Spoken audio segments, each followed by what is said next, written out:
corresponding to 696 kHz. Please stand by.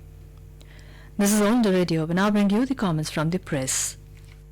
This is All India Radio. You will now hear comments from the press. The Indian Express, in its editorial titled Journey to Kartarpur, writes, "It is fitting that former Prime Minister Manmohan Singh will be part of the first Jatha or group of pilgrims led by Punjab Chief Minister Amrinder Singh to Gurudwara Darbar Sahib at Kartarpur through the new India-Pakistan visa-free corridor. As head of government from 2004 to 2014, Singh had built on the previous Vajpayee government's efforts to arrive at a modus vivendi with Pakistan. His famous breakfast in Amritsar, lunch in Lahore, dinner in Kabul formulation provided a vision that was at once progressive as well as deeply rooted in the history and shared cultures of the region. Circumstances, including the 2008 Mumbai terrorist attack that originated in Pakistan and was carried out by the Lashkar-e-Taiba, intervened to ensure that it would remain a vision too far. But the Kartarpur corridor is a step in that direction, even if neither India nor Pakistan acknowledge it as such anymore. It recognizes that, with political will, two nations can find common cause around a line on a map, though each may have its own reasons for doing so.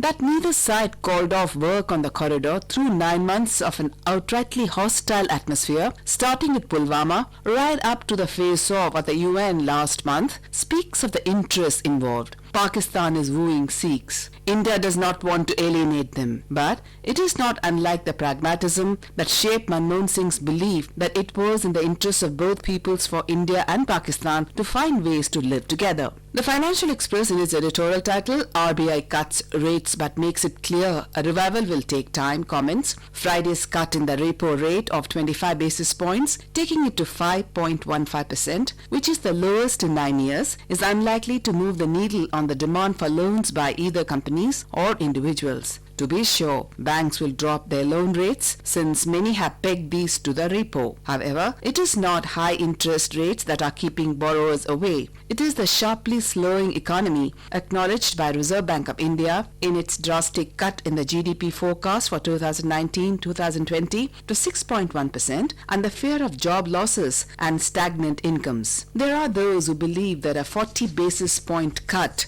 in the repo would have prompted banks to lower loan rates meaningfully and stimulate demand. That again seems unlikely. The fact is, banks are understandably cautious about lending to companies whose balance sheets are weak. Not a day passes without the rating agencies downgrading one company or another. There is little demand from A-grade companies given how working capital cycles have tightened and how there is no rush whatsoever to add fresh capacity. This is borne out by the fact that although liquidity in the banking system has been in abundant surplus for more than 3 months now, around rupees 2 lakh crore, and loan rates have come off by about 30 to 35 basis points, non-food credit growth has fallen to sub 10% and is running at 2-year low. The Hindu, in its editorial title, "Web of Deception," says, "What the embittered relationship between Tamil Nadu and the National Eligibility cum Entrance Test (NEET) required was a salve, but instead things just got more complicated and murkier. The recent expose of what has come to be known as the NEET examination scam has placed further stress on the state's experience with the exam in more ways than one." A couple of mails sent to the administrators of the Theni Government Medical College in South Tamil Nadu blew the lid off a scam with far-reaching consequences. A student of the college had gained his seat through subterfuge by having someone impersonate him at the NEET. This turned out to be only the tip of the iceberg, and as investigators began unraveling the spool, more skeletons tumbled out. The Times of India, in its editorial title, "The Boy Cut," comments, "Why does a girl don the disguise of a boy? 9-year-old Shefali Verma did it after every cricket academy in Haryana's Rohtak district refused her admission. So her father cut her hair and she played in the boys' team until her school decided to develop a girls' cricket team. Fast forward a few years and Shefali has become the youngest T21 debutant for the Indian women's cricket team. On Tuesday, she smashed South Africa for 46 of just 33 balls. Why do Iranian women bandage their breasts and put on facial hair to enter football stadiums? Because they are banned from watching men's teams play there. Because they are passionate about football and about equal rights. Why does Portia dress as a male lawyer in The Merchant of Venice? Because only in this